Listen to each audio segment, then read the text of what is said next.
चंपई सोरेन जी के पास कई विकल्प खुले होंगे। उस पोस्ट पढ़ने के बाद मेरा हृदय द्रवित हो गया। या तो अपमान का घूंट पीकर रह जाइए, या उनका अंदरूनी मामला था, निर्णय वो लेंगे कि लेना है नहीं लेना है, वो आना चाह रहे हैं नहीं आना चाह रहे हैं, जो उसे लगता है कि भाई मेरा अपमान हुआ है। पूर्व मुख्यमंत्री चंपई सोरेन के भावुक पोस्ट के बाद कई तरह की बातें झारखंड में चल रही हैं। उन्होंने 3 ऑप्शन की बात अपने पोस्ट में कही थी, जिसको लेकर चर्चा का विषय बना हुआ है। ऐसे में हमारे साथ पूर्व मंत्री और रांची से विधायक सीपी सिंह हैं। सर, उनका पोस्ट के बाद बहुत तरह की अटकलें लग रही हैं कि वो राजनीति से संन्यास ले लेंगे, या फिर खुद की पार्टी बना लेंगे, या फिर बीजेपी में शामिल हो सकते हैं, यानी कि तीसरा का ऑप्शन में जा सकते हैं।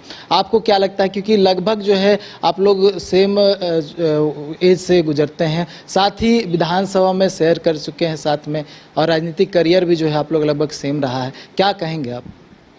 देखिए, जहाँ तक चंपई सोरेन जी का सवाल है, तो जिस भावुक पोस्ट की बात आप कर रहे हैं वो भावुक पोस्ट मैंने भी पढ़ा है, लोगों ने भी पढ़ा है।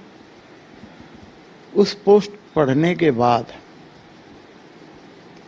मेरा हृदय द्रवित हो गया।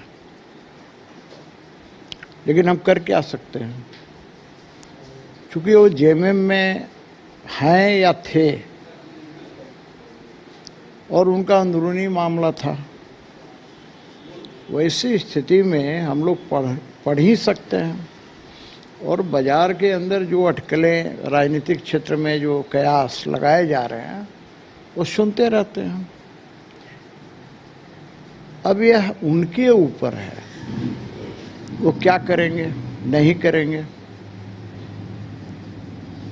क्योंकि दूसरे के बारे में क्या करेंगे नहीं करेंगे कयास ही लगाया जा सकता है। वैसी स्थिति में चंपई सोरेन जी के पास कई विकल्प खुले होंगे। कौन सा विकल्प उन्हें पसंद आएगा, कौन सा विकल्प उन्हें फायदा नजर आएगा, ये तो चंपई सोरेन ही बता सकते हैं। अपमानित करने का भी बहुत सारा जिक्र जो है उस पोस्ट में किया गया है। वही पोस्ट जो है उसमें सारी चीज़ों का जिक्र है। अब सवाल ये है कि भाई देखिए, जहाँ तक अपमानित होने का सवाल है, तो ऐसा क्षेत्र है जहाँ क्या अपमान और क्या सम्मान, बहुत से ऐसे अवसर आते हैं और सबके साथ आता है, जो उसे लगता है कि भाई मेरा अपमान हुआ है। अब अपमान हुआ है ऐसा लगता है तो 2 ही विकल्प बचता है, या तो अपमान का घूंट पीकर रह जाइए, या उस अपमान का आप बदला लीजिए।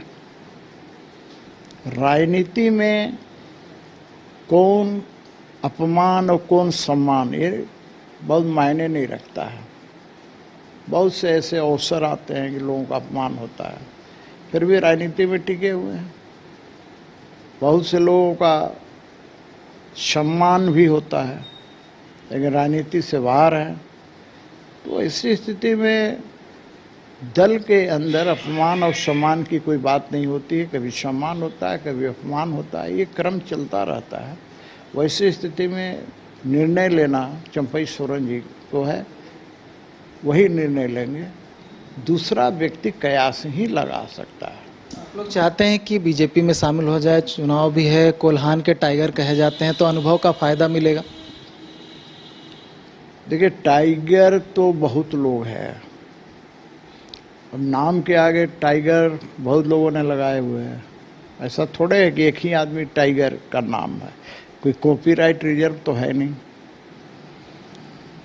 अब ये तो तय पार्टी करेगी ना, हमारे आलाकमान करेंगे कि भाई उन्हें लेना है नहीं लेना है, उनके आने से क्या फ़ायदा है क्या घाटा होगा।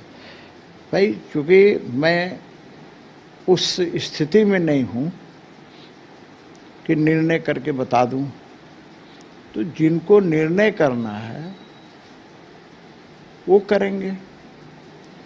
हम लोग का क्या काम है? कार्यकर्ता के नाते पार्टी के हर आदेश निर्देश का पालन करना, यही काम है। तो जिनको ये अधिकार प्राप्त है, निर्णय वो लेंगे कि लेना है नहीं लेना है, वो आना चाह रहे हैं नहीं आना चाह रहे हैं, ये उनका मामला है। और मुझे लगता है कि पार्टी नज़र रखे हुए है। कि विधानसभा आप लोग लगातार बैठ चुके हैं, अगर सलाह आपकी तरफ से वो देना हो तो क्या सलाह देंगे उनको? देखिए, जो मुझे सलाह देना है, कभी मिलेंगे तब मैं उनको सलाह दूंगा। मैं मीडिया में क्या सलाह दूंगा? भाई, मीडिया में मैं सलाह नहीं दे सकता। जो भी मैं सलाह दूंगा उचित सलाह दूंगा। वैसी स्थिति में ढिंढोरा पीटकर सलाह नहीं दिया जा सकता। सर, क्या आप फोन पे बात करेंगे या कोशिश की आपने? लेकिन मैंने कोई फ़ोन पर नहीं बात किया, मैंने कोई कोशिश नहीं की। वो हमसे बात करेंगे तो मैं अच्छा सलाह दूंगा, उनके हित में सलाह दूंगा। लेकिन ऐसे मैं ढिंढोरा पीटकर सलाह थोड़े देता हूँ। बात होगी तो सलाह ज़रूर देंगे, लेकिन ऐसे बताएंगे नहीं कि क्या कुछ सलाह होगा। लेकिन अगर वो निर्णय लेते हैं तो सब कुछ डिपेंड करेगा उन पर कि वो क्या कुछ करना चाहते हैं और वो क्या बीजेपी में शामिल होना चाहते हैं, राजनीति से संन्यास लेना चाहते हैं, या तीसरा ऑप्शन वो अपनी पार्टी खड़ा करना चाहते हैं। तो सब कुछ डिपेंड करता है पूर्व मुख्यमंत्री चंपई सोरेन पे, और राज्य की निगाह भी जो है उन पर टिकी हुई है कि वो क्या कुछ करना चाहते हैं, अगला स्टेप उनका क्या होगा। न्यूज़ बाइस्कोप के लिए कैमरा पर्सन नूतन के साथ नीरज कुमार, रांची। घर के लिए ग्रोसरीज की जरूरत हो या चाहिए फल और सब्जी, डेयरी या बेकरी प्रोडक्ट्स चाहिए या beverages, snacks and branded foods चाहिए हो या ब्यूटी प्रोडक्ट्स, अब इनके लिए अलग अलग दुकानों की तलाश हुई खत्म, क्योंकि रांची में खुल गया है केस्टो मार्ट, जो रखे आपका और आपके बजट का ख्याल। हर सामान पर 5% की छूट, होम डिलीवरी की सुविधा भी। आज ही पधारें Kesto Mart, one stop solution for every customer's requirements. Call 9153989339.